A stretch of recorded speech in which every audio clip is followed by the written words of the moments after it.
Geordie, whether you're listening on the radio or watching on the TV, this is Breakfast with Miss Anne Diamond and Dr. Stephen Dixon. Oh, really? Oh, yes. Oh, you are? You're an honorary, aren't you? I've got 2. Wow, I'm terribly impressed. That's quite something, yes. isn't it? Yes, looks I'm still waiting to be a baroness, by the way. Oh, yeah. Dropping a hint in case anyone's watching. It'll happen. Yeah, should we take a look at the front pages today? Welcome to Kiev, my friend. The story on the Prime Minister's visit to Ukraine. That leads the Sunday Express.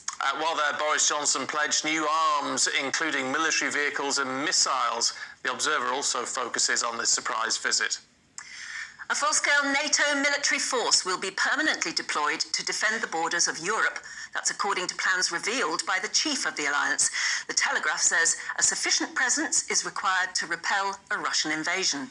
Mail on Sunday says Rishi's on the brink, as friends say he could quit to spare his family being dragged through the papers.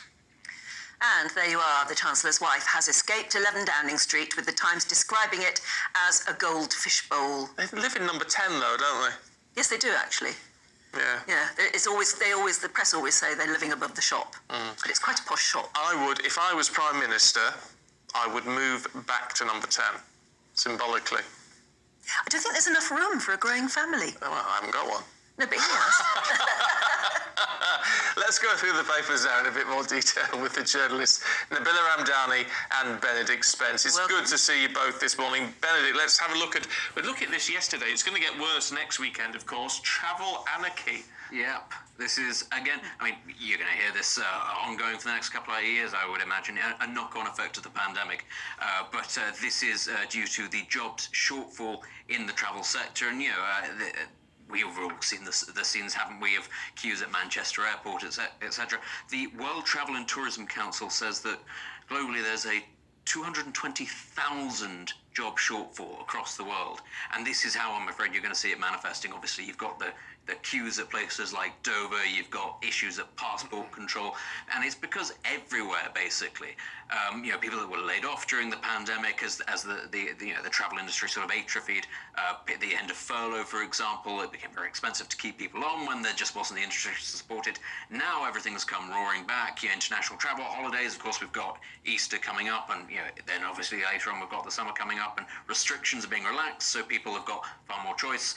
And what you get chaos, because there just isn't the infrastructure, the system to support the usual amount of people wanting to travel. There must be people who lost their jobs who could come back to them. One would think. If they were being recruited properly. One would think, but I suspect that's partly what the issue is. I mean, of course, one of the things that we don't think about, of course, is that international travel requires an awful lot of checks and safeguards and things. You might have had a lot of older people deciding, do you know what, I'm going to take early retirement or whatever it is, that this isn't for me anymore. But of course, if you want to work for an airline or something, you need all sorts of background checks, all sorts of training. Whatever aspect of the job that it is, you want to be cabin crew, you want to be baggage handler, you want to work in air traffic control, it doesn't matter. It is a very sort of labour-intensive job. A lot of security protocols go into it.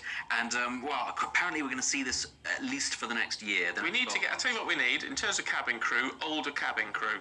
I understand why they tend to be young, because there are a lot of safety features, but if you fly American Airlines, which I haven't done for a long time, but they don't employ cabin crew under the age of 50. They didn't, yes. They're always older cabin crew in American Airlines. I've always tended to find that the older cabin crews don't have a much better sense of humour, because they've sort of seen it all before. They have a lot more patience. Isn't it unfortunate, though, to see such stories after months and months of lockdown and travel restrictions, and now we're finally opening up. We're getting rid of, travel forms. We're getting rid of masks gradually, and PCR tests, and people are more free to travel, and yet we're running out of staff. You couldn't make it up. I mean, it's incredible the thirst for travel suddenly.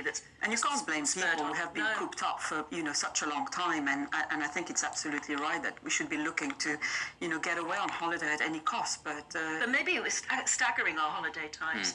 I know that's not always easy if you've got young children, but perhaps schools should be a little bit more. Children have lost such a lot of school time. To lose a week just so your parents can go on holiday in the off-season would be better, wouldn't it? I don't know. I don't know. Sensible plan ahead with this sort of thing. Diamonds being It's Easter controversial. weekend, let's all go on holiday. Yeah. Stagger your holiday time. Yeah, it's a problem. is the problem. Nabila, in the Sunday Times, looking at uniforms, school uniform advice. Yes, indeed. This is a story about how basically head teachers are to be told what uniform transgender pupils should wear and whether they can join in single-sex school sports team as well. Why do they have to be told that? Isn't it pretty obvious? Well, this comes a week after, effectively, the government has issued guidelines for in relation to transgender people and whether or not they can be included in services. Well, they've basically advocated that single-sex services could exclude transgender people if it was justifiable and indeed appropriate. And now the controversy or the discussion continues, and it's brought to schools. What sort of uniform are they saying is suitable? Or are they not? They're not actually saying yet. Actually saying whether they should be wearing skirts or trousers or. I just wonder how many in your average school. How many pupils are going to have this concern? And it can't be that many. It's. And then surely I bet it's more than you think. Well, this is the thing. From my understanding, I have friends and I have relatives who work in schools.